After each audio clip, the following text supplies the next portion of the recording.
Tohle už je asi třetí podcast, kdy se bavíme na téma nepodávejte zvířatům lidské léčiva. Ano, takže ani fretkám nepodávejte lidská léčiva.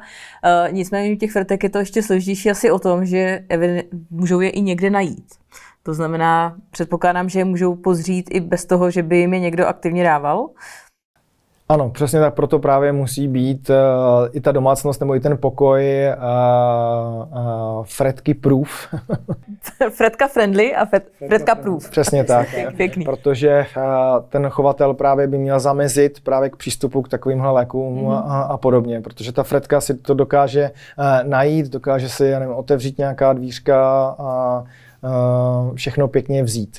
Pokud teda pomineme léčiva, je něco dalšího, čemu by se měly fretky vyhnout, co je pro ně vysloveně toxické, jedovaté, co běžně míváme doma?